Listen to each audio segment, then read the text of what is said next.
Hi guys! Si Lola nyo ngayon ay mag-aayos ng halaman kasi yung mga halaman na dahon ng halaman namin sa labas ay puro alikabok dahil sa bungkal ng mga nawasa. So ayan, pupunasan ko ng foam at saka tubig para malinis sila, maginhawa din yung pakiramdam. Ha? Ayan guys, para maginhawa yung mga halaman nyo, punasan nyo rin sila ng kung kahit basahan na malambot, tsaka tubig, ayan. Kung masyado ng maalikabok, o kaya tapos gupitan nyo rin ng mga dahon na maluma para guminhawa yung kanilang pakiramdam. Ganyan guys ang aking pag-aalaga sa mga halaman ko para parang kayo din, 'di ba? Pag naliligo kayo ay maginhawa ang pakiramdam. So ganyan din yung mga halaman. Ayan guys, pinagtsatsagaan ko yan isa-isang dahon na merong, wag masyadong mabigat yung kamay, magaan lang. Tapos yung foam yung gamit ko para maliit lang. Yan.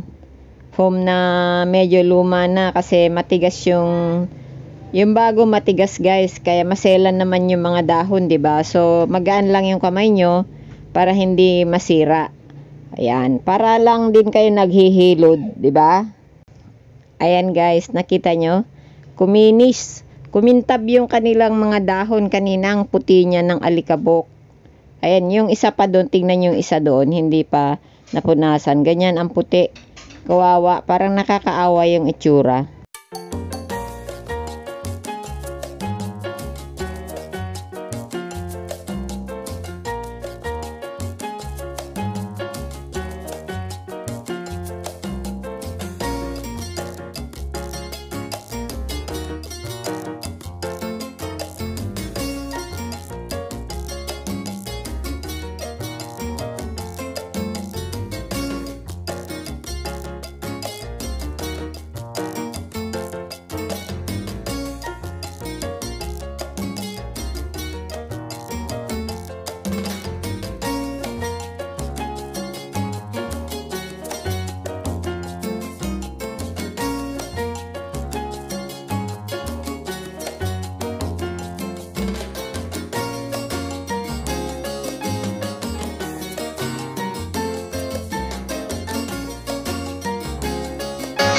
Yan, pati yung 5 fingers ko. Yan, kasi lahat yan ay maalikabok. So, pupunasan din natin yan ng foam at saka tubig. Tapos, mamaya usikan nyo na para mabanlawan.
Yan.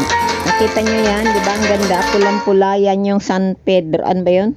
Baston ni San Pedro. O, dalawa yan guys. Ito yung isa.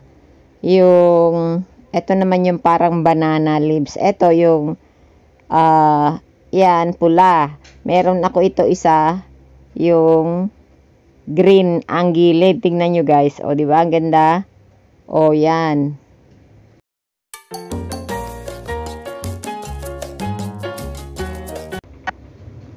Ang ganda ngayon tignan guys, ang linis na nila, makintab, ayan, pulang-pula, o, kitang-kita. Yan, o, ito yung 5 fingers ko. O, marami pa akong halaman dyan. Ito yung talaga, o, ano ba yun? Baston ni San Pedro din yan, pero tingnan nyo lining niya, green, diba? Ang ganda, ibang klase talaga. Ito naman yung mga peace lily, yan. Pati yan pinunasan ko guys, tapos nilagyan ko ng asukal kasi tumataba sila pag may asukal yung pandilig mo, okay? So, nakakuha na naman kayo ng tip sa akin. Guys, thank you for watching. Bye!